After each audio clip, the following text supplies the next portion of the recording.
Mrs. Sims, and we are back with more. My God, London Detective Mysteria. Wow, my brain was like, wait, what am I doing? You know what it is? Because I was literally looking down on my guide and I saw Confrontation at Sea, which is the chapter we're in. And then I was like, that's not the game. What game? No, wait, what? Oh my God. Wow. That's a fail. I should just re-record that, but I'm not gonna. Have fun with that one.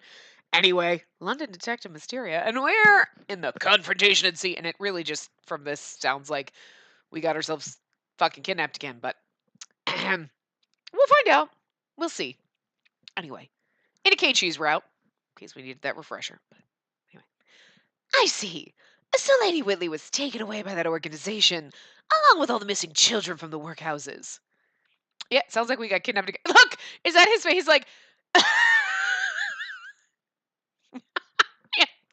You know what, though? It's your fault we got kidnapped, though, because you should have you should have known we were missing before 24 hours were up. I mean, I think the laws are different back then. I think you could have reported us missing. I'm just saying. Anyway. Honestly, to be captured during her own rescue while trying to save another, she really does cause no end of trouble. I do find that hilarious, though.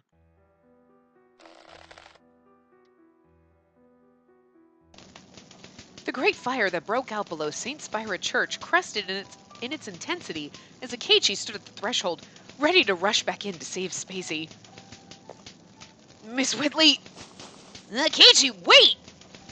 Let go of me, Kobayashi! I need to save her! Yeah, please save me. Don't let me go! Wait a minute! Kobayashi, fuck you, dude! Let him come save me! Like, what is with you assholes? But I can't! I can't let you leap into that blaze! But let go! Unhand me, Seiji! I won't do it! Not even for you, Akechi! No sooner had Kobayashi dragged Akechi back to the surface than the blaze began to quickly spread through the underground, enkindling even small fires on the surface and causing an uproar. Once the flames had abated, there were no bodies to be found or traces of the ritual that had taken place. Fuck.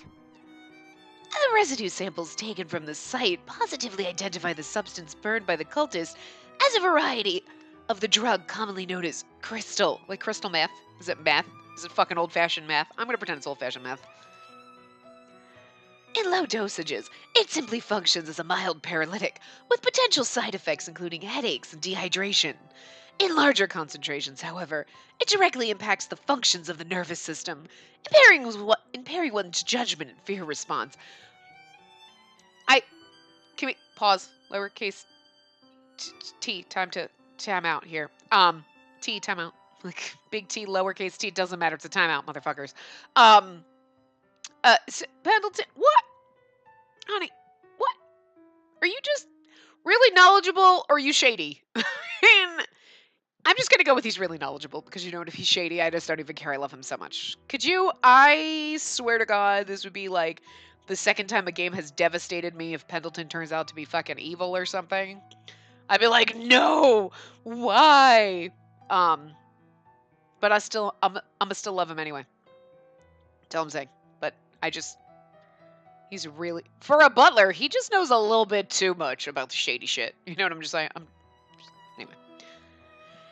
Its effects are different from those of elixir, which induces listlessness. Wow, it's hard to say. And hallucinations, but is no less dangerous. I would expect the two of you to have been heavily exposed to the drug while you were in the underground passages. Do either of you feel any abnormal symptoms? Akechi and Kobayashi indicated the negative with a weak shake of their heads. I'm glad to hear it. In that case, leave the rest to me, and... Is there really nothing else you want to say? Akechi! Don't misunderstand me, Akechi. Whatever time I might spend blaming you would be much better employed searching for Lady Spacey. I don't have the luxury of focusing on you right now. Oh. You know, the bitch fest up in here. Oh, Pendleton, though. Pendleton, I want to point out, if you had paid attention to the fact that I was missing before 24 hours were up, you wouldn't have had to rely on Akechi to save my ass. I'm just saying. Don't blame the boy. You had a hand in this too. And so did I. All three of us are to blame. Then let us. I will be fine, thank you. Pendleton's like, bitch, please. I'll be fine, thank you. That's Pendleton's bitch, please. I love it. I love it very much. God, I love Pendleton. Anyway. Hey, I hadn't even said anything yet. What do a couple of children like yourselves hope to accomplish here? You ought not overestimate your own ability. Other than the residue of the drug, no physical evidence was gleaned from the burnt-out underground. Even if the two of you did come forward to offer testimony of what you witnessed there, it would simply be dismissed as a wild tale spun by a couple of foreign youths. So you're suggesting we ought to just remain silent and do nothing? I've made my stance quite clear, Akechi. Don't make me repeat myself. I have no need of your assistance. That is all. I love how Pendleton just royally hates all our boyfriendos. He is like, you know what? Get to stepping, bitch. Stay out of it. He's like so bitchy to all of our boyfriends. I love it. I love it. He's so overprotective. Oh, God, I love it. Have I mentioned I love Pendleton? I can't. I'm like a broken record. I love Pendleton. So one of these days, one of you guys is going to be like, so I just have a question. I'm not sure. I can't really tell, but do you like Pendleton? I can't tell. You know what? I know I've never mentioned it before. But yes, I do kind of like him. I'm sorry. I'm not sorry. I love Pendleton. It's just whatever. Deal with it. I cannot depend on someone so overwhelmed and incapacitated by his own sense of powerlessness. I've taken the liberty of having Alicia prepare a guest room for the two of you. It is late. Both of you ought to get some rest. Having said thus, Pendleton excused himself, leaving the two alone in the room. Hey, Keiichi. She chose to save that child without a moment's hesitation. And yet I wavered, still chained to the past. But you're absolutely right, Kobayashi. Miss Whitley is a woman of enormous strength. Keiichi's voice was weak, his eyes downcast. You need to step the fuck up and go out there and try to save You need to go up to Pendleton and be like, no, bitch, we're coming with you. That's the only way Pendleton's going to respect you. I'm just saying. Maybe. I don't know. You never know with Pendleton. I don't know. So did you find yourself thinking back to what happened in Japan then? And just like then, that child was ready to end it with the thrust of the knife. I thought I had come to terms with what happened, that I had moved on.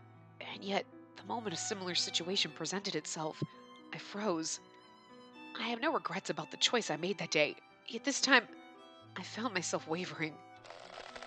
I had time enough for hesitation. I should have been right there beside her, saving the child. Yet what did I do? Akechi bit his lip in frustration, his gaze still fixed toward the floor.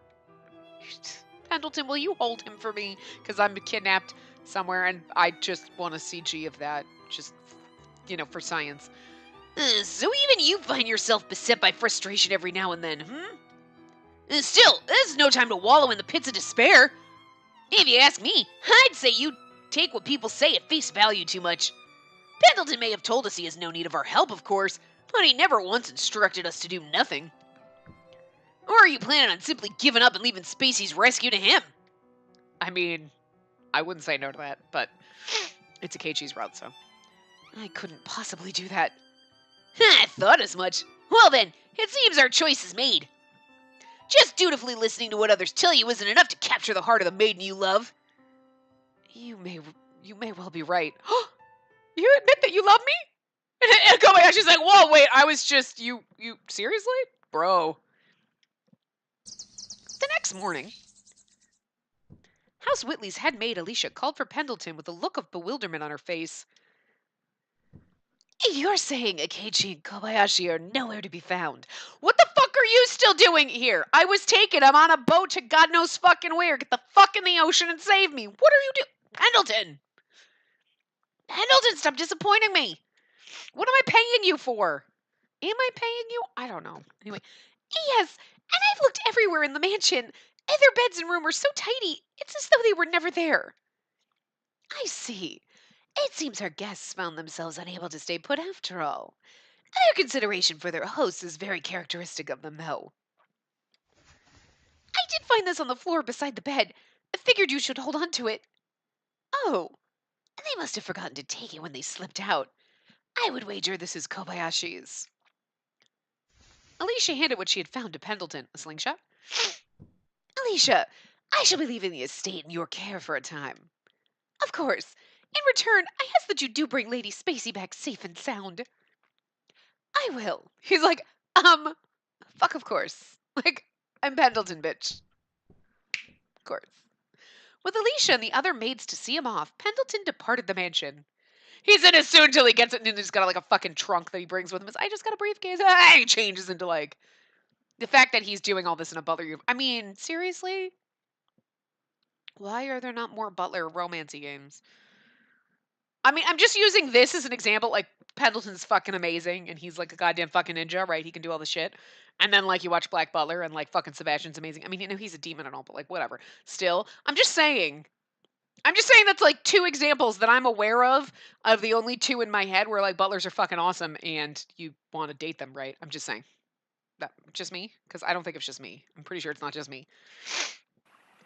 Meanwhile, elsewhere in London, Akechi and Kobayashi had made their way to the shore of the River Thames. Kobayashi, do you recall the rumor about the ghost ship on the Thames? The one we heard about back at the dormitory.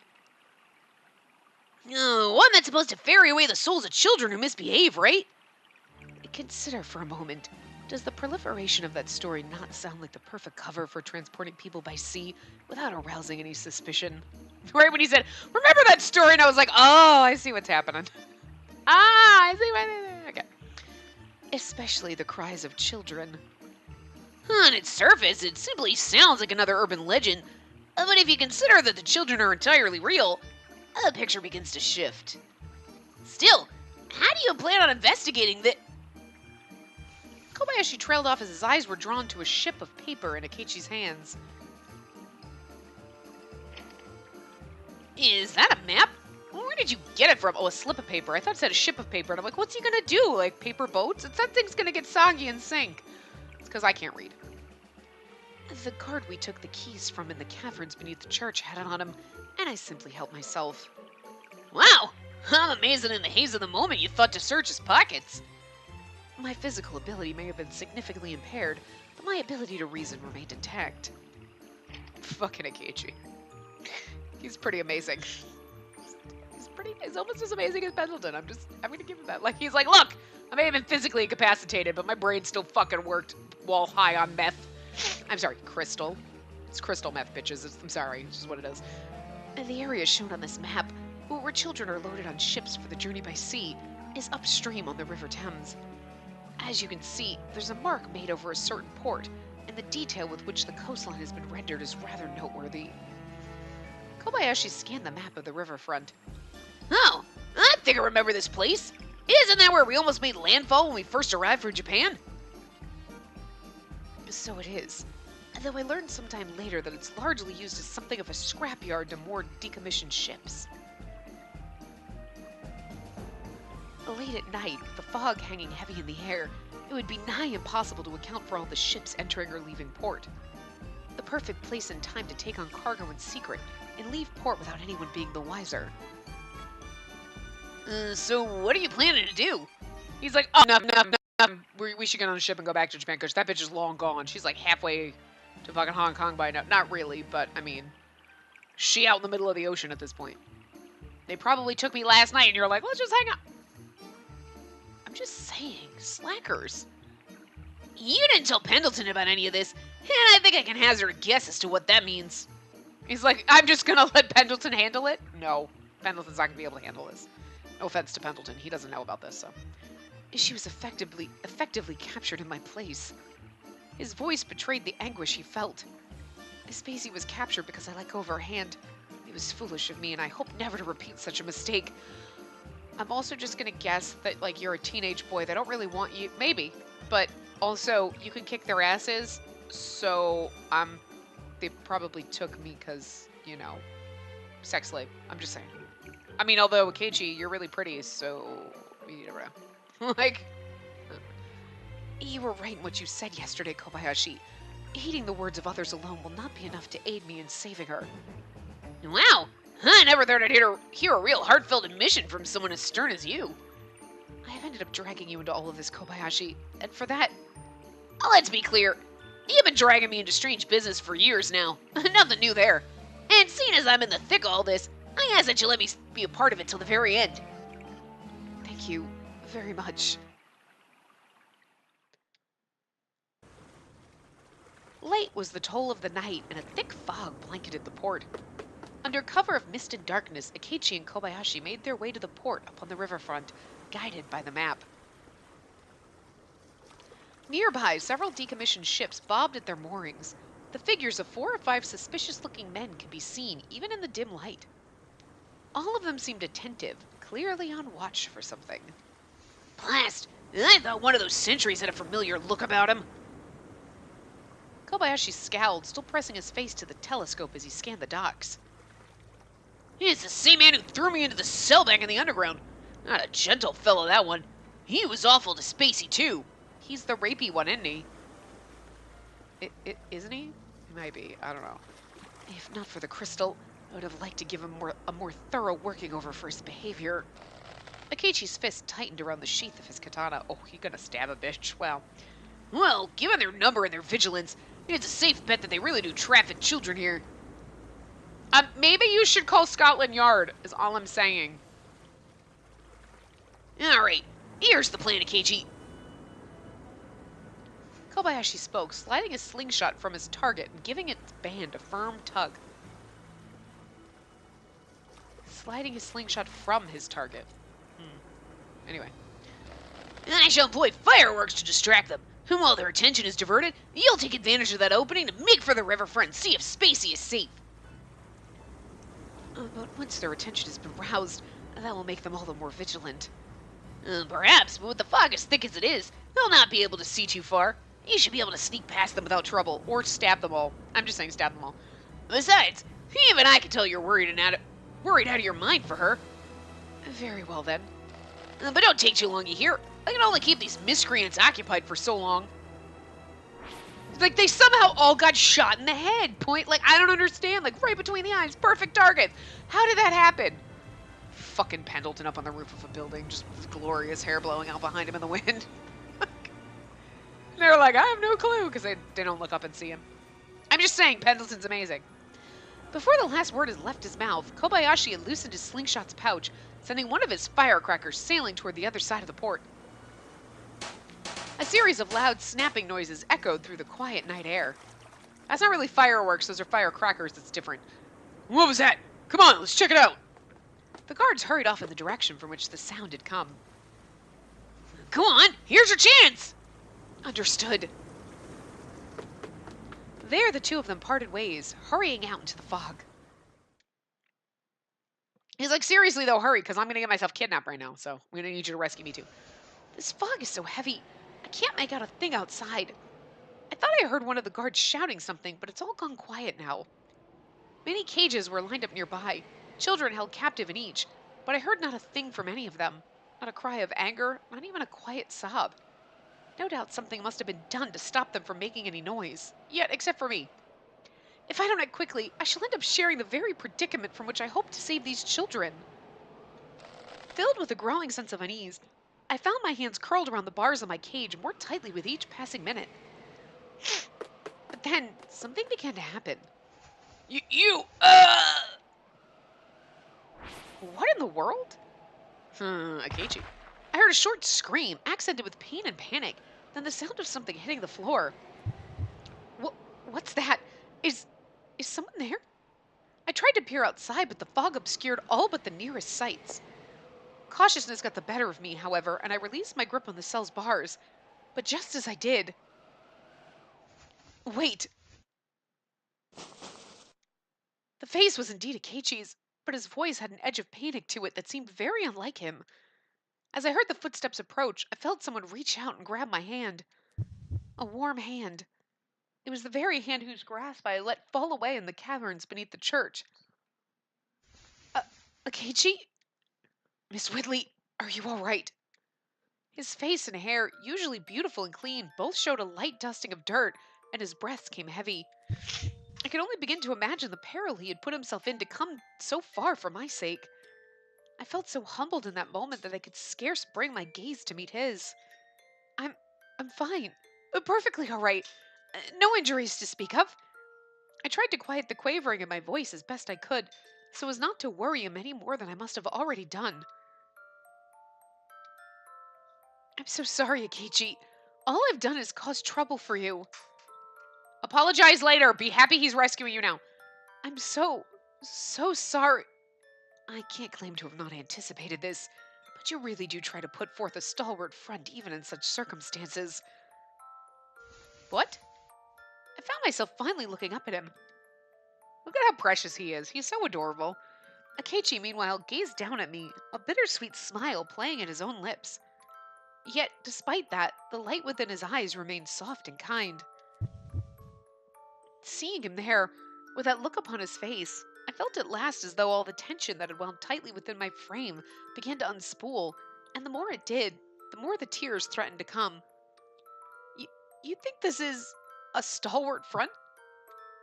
Oh, you think this a stalwart front? Okay.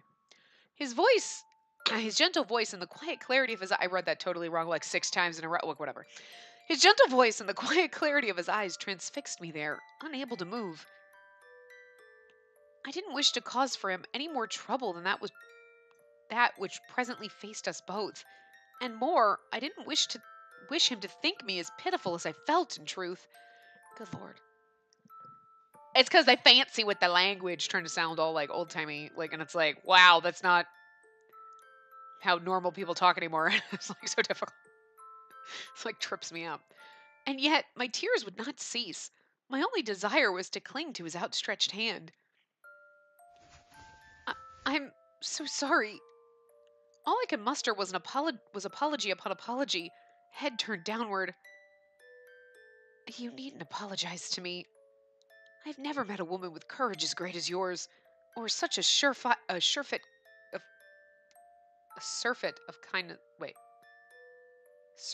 kind-heartedness. Okay, wow. I don't. Anyway, that's what I need. I need glossaries for that. Anyway, Akechi spoke quietly, caressing my cheek. His touch was the softest silk upon my face. Please, do not beg forgiveness with so pitiable an expression. You've done nothing for which you need apologize. So I entreat you, please, do not blame yourself. Akechi, I found myself then worried that no matter how I tried to conceal them, my tear-stained cheeks and the trembling of my voice would betray to him the fear and helplessness that struck at my heart. Okay, you're trying to conceal the fear and helplessness. I hope you're not trying to conceal the tears, because if he's touching your cheek, he's like, your face is wet. I have no idea how that happened. I mean, he can fucking tell. Just saying. If you're trying to conceal the fear and helplessness, maybe. But, however, set your doubts and apprehensions aside. It's going to be all right now. His voice, like a sunbeam, so cute, pierced the gloom that had enveloped me. I want to put your heart at ease. I want to regard you with kindness. And beyond even those, I wish to make you smile as well. More than anything. Akechi gently drew me closer to him. Aren't I still trapped in a cage? It's like through the ear, like, can you maybe get me out of this cage before you romance me? I'm just saying, but his voice, his eyes, his hands, ensconced in such reassuring warmth, my fears began slowly to fall away. In this present time, if I'm able to grant you any sense of comfort or relief, His face was now mere inches from mine. The whole aspect of him having taken on an incredible compassion. We're not going to get the kiss right now. You know they're going to fucking kiss block you. That's how they do this shit. But also, this is a really awkward time for it. Though my hair had become matted in the time since I had last seen him, he brushed it from my face without seeming to pay it any mind, planting a soft kiss on my head. Oh, okay, we got some kind of a kiss. It's not the full-on kiss, but it's still something. The iron bars of the cage still separated us. Okay, thank you. Himself free while I remained a captive.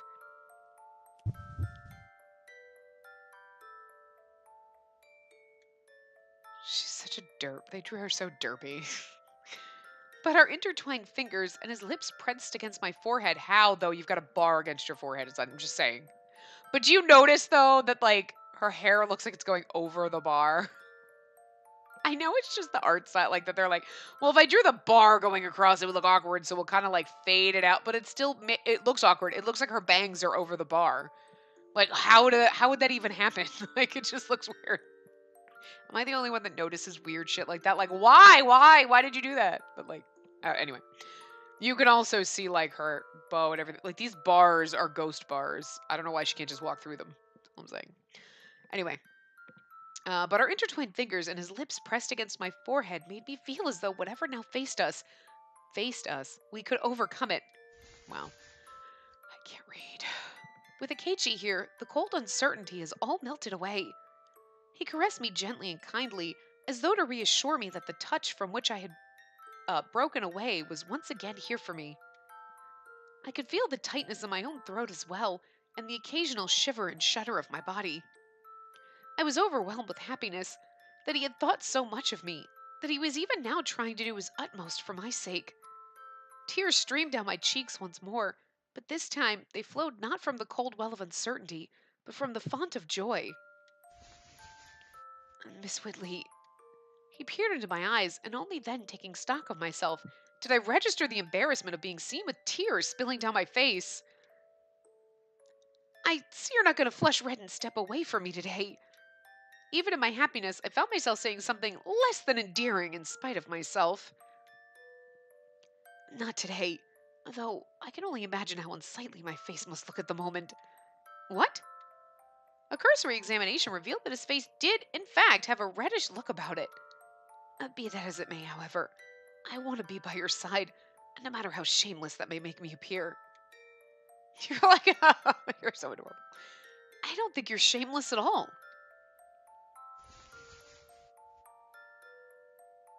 She looks scary even with her eyes closed. You know what it is? It's because her eyes are way too far down on her face. It's like weird. I couldn't help but smile as he grew embarrassed at the realization of his own words. I'm so happy you're here with me. Thank you, Akechi. I wished to be honest, to tell him how I truly felt, but the stronger my feelings burned, the more I was overcome by them, rendering me unable to continue. The thanks owed are my own. I've yet to repay even half of the debt I owe you, debts for even things intangible, like the joy knowing you has brought me. Oh, that's adorable. I apologize for having to leave you captive, but I must ask you to wait a short while longer. I will save you, that is a promise, so please, believe in me. Nah. Of course we are. Akechi softly caressed my cheek, still moist with tears. He remained by my side as long as he possibly could, up to the moment we heard the sound of the guards in the far distance. He's like, what are you going to do? I'm going to kill those motherfuckers. Well. Yeah, are you alright, Akechi? I am. Oh, what about you, Kobayashi? Everything went as planned, and the fog made it all the easier for me. Those fools rely on their eyes overmuch. After leaving Spacey's side, Akechi had crept back to reunite with Kobayashi. He's like, so how is she? She's good, but she's still... Was I supposed to let her go? Fuck. Oh, is Spacey safe? Maybe they're going to call... I would think calling Scotland Yard would be a smart thing to do anyway. For now, we need to rescue her as soon as possible. Don't be too hasty now. We're up against a ship and whoever is within. You never did learn to swim, did you? You'll be in real jam if some thug tosses you overboard. You were on a boat and you don't know how to swim. Oh, you know what? It's probably better that way. I'm just saying. Because if the ship goes down, what do you want? I'm going to drown and be done for real fast, or I'm going to be floating out there in the ocean and probably get eaten by a... You know what? Just let me go down with the ship. Be like, nah, I'm just going to... Nope. I don't want to be floating out there in the middle of the ocean for, like, however fucking long, having a shark eat my leg, and then nobody comes and rescues me, and then... No. That sounds like suffering. I don't want to... Just drown. Nope. I'm not saying I want to drown, but I'm just saying if the odds are I go down with the ship and die instantly, or, like, I had to float around in the ocean for, like, a week before a shark eats me, or, like, what... No. And look at me, shark kibble. Down with the ship, motherfucker. Anyway. I simply lack formal training. It's not that I'd be unable to do it if pressed. Still, we can't exactly swim aboard, or there's a good chance we'd be spotted by the guards the moment we hauled our waterlogged selves up onto the deck. How do you intend to board the ship undetected, then? And shall we stow away in the cargo? Oh, speaking of cargo, while I was giving that band of guards the slip, I passed by an area full of expensive-looking furniture. Sofas, tables, and the like. It seems they're planning to transport the lot of it to Hong Kong, along with the children. Sofas and tables, you say? Akechi paused a moment, the wheels in his mind spinning. Kobayashi, take me there. Sure, but you aren't... He's like, I need a new sofa. Fucking take me there. I'm thinking of a new living room set for the dorm. I'm just saying, come on. We've no time to lose. Let us make haste. Oh, Akechi, wait! He's like, seriously, where are you going? Other way. A single motor-driven ship cut across the water, ferrying within it Spacey and many children.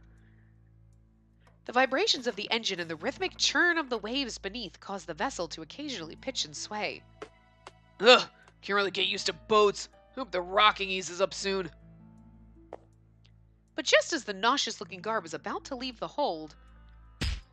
It was a little more dramatic. Okay. He let out a short cry, then collapsed, knocked unconscious by a fierce blow to the back of the head.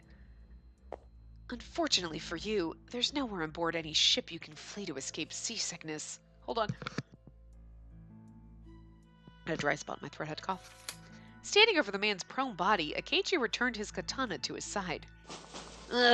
Being cramped up like that for so long, I'd be at a loss to point to a place on my body that doesn't hurt. Granted, your plan worked, but I wasn't expecting to contort myself in the shape of a chair. Was that too some form of training? I admit, none of the training I've ever undertaken prepared me to conceal myself within a sofa. Akechi and Kobayashi locked the guard inside the hold, then began making their way deeper into the ship's interior. The corridors were filled with many guards, and progress was slow as the two plotted a careful course to avoid catching their attention. There are so many guards. Feels like we barely made any progress. Still, the ship is far more posh than the one we came to England aboard. Oh, is that jealousy I hear? No, just a personal observation. Right now, my main priority is to find whoever's in charge of the ship and apprehend them. If we simply let the ship continue on its merry way, we're likely to find ourselves in some Hong Kong harbor. They're like, well, I mean, it's closer to home than we are now. I'm just at that point, they're like, oh, we're at Hong Kong. All right, well, I guess we should just take a ship back to Japan. Like, let's just cut our losses and go home. Is that the bad ending? I mean, fucking right. We end up and they're like, sorry, you got sold. Space. We're just gonna go home. We're just right over there. Like, we're like next door. It's cool. We're just hop over. We came all this way. We might as well just go home. We're a couple blocks from home versus like a couple states over. Yeah, we might as well just. Anyway. Yes, I'm keenly aware of that, Kobayashi.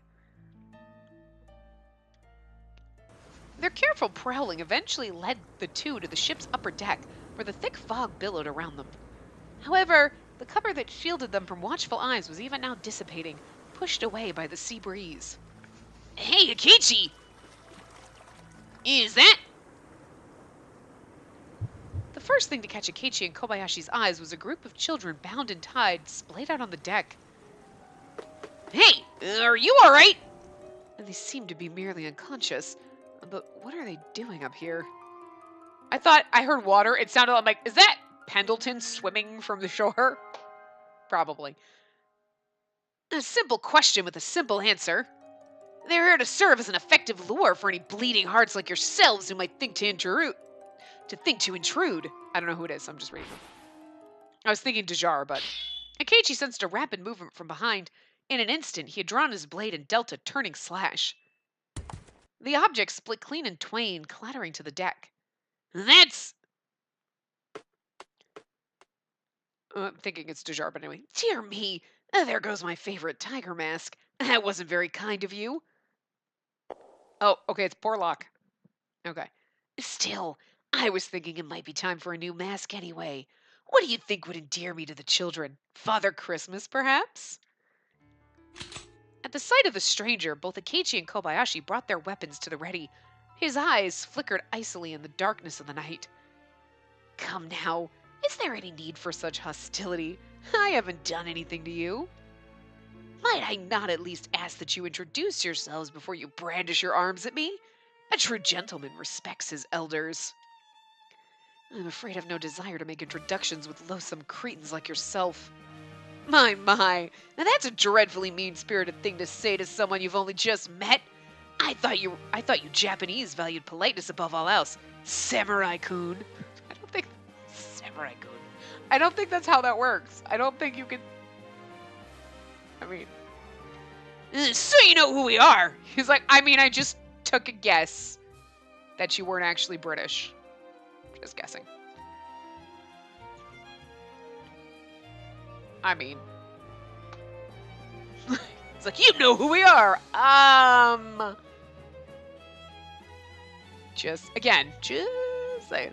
Anyway. But of course, Dejar over there is one of my pawns after all. But pawn? Master Porlock, I'm your loyal servant and... Enough out of you. It grates on me when people ramble on and on about their honor or their loyalty just to make themselves look good. Don't esteem yourself too highly for carrying out such a simple task. Any two-bit hoodwinker could have rounded up these children. He spoke with an air of disinterest, but his words were biting, envenomed. And while I'm dwelling on it, I also hate those who cause trouble for me, so if you two would rather not incur my wrath, I suggest you give yourselves up. Why should we care if you hate us? We didn't come here to win your approval. And if we refuse? I kill them, one at a time. At his words, Porlock's subordinates arrayed behind him, leveled their rifles at Akechi and Kobayashi. For every futile gesture of resistance you make, one of them dies, and then they shall throw the body into the sea for good measure. Or perhaps it ought to be two. There are two of you, after all. You son of a... If you refuse to give yourselves up, the loss of these innocent children's lives shan't be on my hands. Are we perfectly clear? Just think, you came all this way, went through all this trouble to save them. Wouldn't it be simply tragic to see their little lives poured through your helpless fingers like sand? He's such a douchebag. I love it. He is like, I don't know. I love, yeah, applause for the douchebag. I love it when they make asshole characters like really, you're like, yeah, he's such a douche. I love, okay. Anyway. It would indeed. However, we cannot allow ourselves to be captured here. In an instant, the two had raised their weapons to the ready and struck without a moment's hesitation. Ah! These bastards! The pellets loosed from Kobayashi's slingshot stopped Porlock's thugs in their tracks. Capitalizing on the opening, Akechi immediately narrowed the gap between himself and Porlock, aiming the trajectory of his cut squarely at Porlock's neck. I'm just saying Porlock and Moriarty have the same voice actor. Or it's like Tom Smith, and it's just a really fucking common name. And it's just the same, they just have the same damn name. Like, full ass. You know what I'm saying? I don't know. But just to be convenient. It could just be like, you know, a coincidence. But I'm just saying. I just like to point that out. So I don't know. They were like, maybe, or maybe he's just really good. And they're like, well, yeah, you know. Anyway. However, his blade stopped short, hovering a hair's breadth from Porlock's throat. Impressive. I see that even as we conversed, you were able to scan the environs. If only your ears were as sharp as your eyes. A cruel grin twisted its way across Porlock's face as he raised the pistol in his hand. I'm going to shoot the first one myself, you know. He pointed the gun at one of the bound children. It brings me no joy to do this, I assure you. Such a waste to go discarding tools before you've even had the chance to use them, to say nothing of the ill-spent ammunition. In spite of the contempt with which you surely regard me, I have no particular interest in spilling any more blood than is necessary. But worry not! Unlike a certain other right-hand man, I make it my practice to offer mercy even to those who oppose me. Beyond the sparing of life, I'm also prepared to offer opportunities to those with the requisite potential. So what shall it be? You don't look like the cold-hearted sort who would stand by and see children perish. You're just a good-for-nothing coward, using those weaker than you as a shield while you... Very well. Akechi? In return, I ask that you take the children back inside. You have more kindness about you than your appearance would suggest, Samurai-kun. Still, if you're trying to strike a bargain with me, I'll need convincing that you mean to honor your end of the deal. For example, casting your weapon away. Keiichi's like, I'll put it away, but I'm not casting it away. This shit means a lot to me. Keiichi, no! That katana is... Kobayashi's words died in the night air as Keiichi's sword and sheath both clattered to the deck. Are you satisfied? He's luring him into such a trap. I know. You know what I mean? Because he's not going to go, but come on. It's Keiichi, for fuck's sake. He's like, I got a plan. I got a motherfucking plan. He's like, okay, fine. Yeah, I'm bad now. What's up? What? He's like, fuck that shit. I'm going to kick this bitch's ass. You know it. Keiichi's expression remained calm and unflinching, but his clenched fist could be clearly seen in the polished surface of his blade. After being relieved of their weapons, Keiichi and Kobayashi were summarily thrown into a holding cell by Porlock and his subordinates. However, what is the meaning of this? There's no need for such a scowl. How am I supposed to enjoy this glass of port with your dreadful eyes glowering at me? Not long after, Keiichi had been summoned by Porlock and now stood face to face with him. Fancy a drink yourself? It is a bit more punch than regular wine, but it won't leave you wanting. I shall abstain. I see you're every bit as needlessly stiff as you look. Brushing aside Keiichi's rejection, Porlock quaffed at the last of the wine in his glass. Sorry. I meant exactly what I said earlier, you know. I'm inviting you to take up work as my associate. I'm a busy man, you see, gathering personnel, disseminating information through the organization by way of ciphers. And now, I've been given the charge of founding a new base for Spellbound abroad. You seem rather too serious for your own good, but there's no denying your considerable ability. And you take great responsibility in your work as well and good, too. I'll pass. Won't you reconsider? You've been ever so useful to me, such that I've come to think quite highly of you. Useful? What are you talking about? Did the night air up on deck dull your hearing? Dejar is one of my pawns. In fact, it was on my order that he first approached you. You and your friend were struggling mightily for young men of such obvious skill, which made it all the easier for his deception to take hold. A little kindness and the birds eat right from the hand. Oh, no, that's cheese, honey. If you hold out cheese, the birds come to you, because birds like cheese. That mine, anyway. Or, I'm sorry, if you want the bird to be your best friend, just have a glass of liquor. A bird's your best friend. Porlock doesn't know how this shit works. You can tell he's not a bird guy. Anyway. Just kidding. And I must commend your exemplary work gathering information on the traitors within our organization. We couldn't have nursed a finer hunting hound. The reason all the suspects we investigated disappeared soon after we filed our reports was... because we disposed of them naturally. Well, I say we. But the killings were the work of Spellbound's elites, trained in their grisly trade from childhood. You're sharp enough that I didn't spell this out, I'm sure, but just to humor myself, that makes the two of you accomplices in their murders. You deceived us. And you have none but yourself to blame for swallowing it whole. Gullibility and naivety are risks like those like you can ill afford. Porlock flashed him a derisive grin. What a douchehole. This guy is amazing. He's such a fucking ass. I love it. Wow. Let me ask you this, Samurai-kun. Does this country really seem to you such a kind-hearted place? I can assure you it's not. Are you sure those spectacles of yours aren't tinted a rose in hue? Or are you simply so desperate for a place to call home that you're willing to ignore the truth as it parades before your eyes? I'd figured as much. Unfortunately for you, kindness keeps no abode in this country. Dreaming it might be so is a waste of your time. For a resident and citizen, you seem to hold a poor opinion of your homeland. Poor is putting it lightly. I'd cheer to see it all burned to the ground, really. You saw the children from the workhouses, didn't you? Like sacks of bones, that lot. After the Poor Law was introduced with the intent to help the poor and destitute, England began to be seen as a welfare state, but that impression is only skin deep. The policies being pushed by this nation force those sound enough of body to work, and those who can't are thrown into what is, for all intents and purposes, a prison. The unpleasant truth is that as much as this nation loves to trumpet its high standard of living, all it has done is further enable the strong to live in comfort, while making it harder for the weak to live at all. You understand of whom I speak when I refer to the weak, do you not?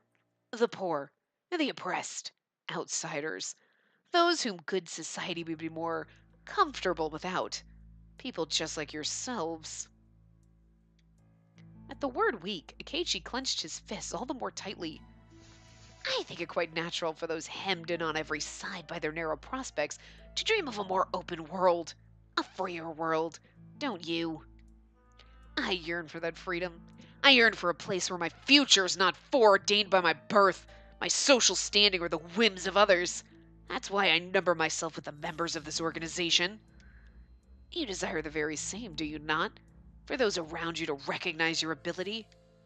Do you not tire of people looking at you and seeing a mere foreigner while they ought to see a man of skill and diligence? Have you never seethed in anger as the witless fools around you are lauded for accomplishments you have far outstripped? You're right. I cannot deny that my experiences in England are exactly as you have described. If you've craved a place to belong, a place where your merit will be accorded its due reward, then what's to stop you? Join up with me and put such talents as you have to better use. Is that all you wish to say to me? Akechi addressed Porlock flatly, looking him squarely in the eye. Perhaps you speak truly. By the standards of this country, I'm one of the weak, the outsiders. However, our outlook diverges in this, that I harbor no intention of trying to escape my birth, my lot in life, or the company of others. None whatsoever. Your way will never be mine. Never! Porlock stared at Akechi, eyes narrowing. Really now? Do you think so little of the kindness I've shown in extending this offer to an Easterner like you? I have no need of kindness from a man who views others as little more than tools to be employed for his purpose, nor would I wish for it. You know, it just occurred to me, Samurai-kun, you went to all the trouble to stow aboard the ship, unbeknownst to us, to rescue those children, did you not? A noble goal. But is that really the extent of it? What are you getting at? Nothing much. I just find myself truly moved that you would go to such lengths to save all these children. Such bright futures ahead for all of them. For a moment, I thought you might have a more personal reason driving you, you see? In any case, I shall await a more earnest answer when next I extend my offer, Samurai-kun. Perhaps then you shall join me in a glass of port as well. I shall have to decline. Unease nodded Akechi as he observed Porlock's foreboding smile. Oh my god. The conversation finished, Akechi was led back to his cell. No sooner had the iron door closed than Kobayashi hurried over. Akechi, are you alright? What do you want with you? Akechi relayed to Kobayashi his conversation with Porlock. So we're just being used by those two? So we were. We had no way of knowing, but I can't believe the sum of all of our work was to aid criminals. Kobayashi, I understand how you must feel, but this ship is already at sea. Given our current situation, we cannot afford to dwell on the past. We must focus our efforts on finding a way to put a stop to what's going on right now. Dwelling on the past? Is that all you see it as? Do you have any idea what we've done? Because of the work we've done, people have died, murdered by these people, and we were never the wiser. I understand that perfectly well. Do you? Because that isn't the impression I'm getting. Yes, people were murdered, but we gotta get the fuck out of here and we can deal with it later. Kobayashi grabbed Akechi, his fingers tight around his friend's shoulders. We were so caught up in the work we were given, in proving ourselves as investigators, that we completely overlooked crimes we might have prevented. We can't simply brush that aside. Kobayashi, can you still your tongue for a moment? You're not the only one here angry about what has happened. Yeah, why did you wave the white flag to Porlock so quickly anyway? If the two of us had fought together... If we continued to fight, those children would have been in grave danger. Surely you realize that. Even so, you still gave up far too easily. Just dropped your katana to the deck without so much as a moment's hesitation. Did Akechi just hit him? Suddenly, Kobayashi lashed out, striking Akechi. Akechi took the punch in stride, returning to his friend only a piercing glare. Damn. I didn't cast it away because I wanted to. And why did you? When you relinquished your sword, you threw away your pride with it. No matter how great the adversary, that's the only thing you've ever refused to let go of. I'll not sit here and listen to this. You don't have a choice. You have no right to lecture me with such arrogance. Gah! This time it was Akechi who lashed out to strike Kobayashi, his fist driving into his friend's cheek. But even as Kobayashi reeled from the punch, Akechi grabbed him by the shoulders. Damn, boys. God, boys. Fucking A. You know nothing of how I feel, so don't act as though you do. How could I possibly know? You're the one who prides himself on keeping a cool demeanor precisely because it renders others unable to tell how you truly feel. Kobayashi wound back his fist, preparing to strike Akechi a second time. I know, Bird, right? I know, it's also dark. I didn't turn on the light before I started recording. Have you any idea how hard it is being the assistant to a stiff-necked, emotionally impervious pain in the ass? Pain in the arse, sorry. Who refuses to vent even the most mundane among his woes? Who simply lets his stress and worry build up inside him like a blight? Akechi continued to glare at him with the same piercing stare, clenching his fist tightly. Are they literally having a bitch fight here, or is this like part of the ruse? Like, the people are gonna come in and they're gonna punch him and they're gonna break out? Like, what? Are they literally having like a fight right now? Or is, like, I'm just, there's a part of me that's like, is this like a rule? Like, you do, are you literally doing this? Or are you like fake doing this? Like, if being my assistant is such an onerous duty, why don't you simply quit? Life would be far simpler if I could simply be quit of you, idiot! Don't you call me an idiot. You tell everyone it's a speaker your master, yet you continue to obsess over him. Pull yourself together already! You're the one who ought to pull himself together. Kobayashi grasped Akechi by the collar, slamming him into the wall. I'm not scared of you when you're unarmed. Take away that katana and all you are is a hard-headed half-wit. Akechi's smarter than that. Don't call him that. Wow, Kobayashi, that's rude. Are you spoiling for a fight, Kobayashi? And if I am? Bring it on, I say! Their punch-punctuated argument escalated into a full-on fight as the two exchanged heated blows again and again until both fell to the ground exhausted. Oh my god. Anyway, I'm gonna stab here. They literally just had a fight, but okay, I'm gonna stab it here. After their fight, let them simmer down a little, and when their heads are cooler, we'll come back in the next part. So I will see you guys next time. Remember to give the video a big thumbs up and subscribe to see more.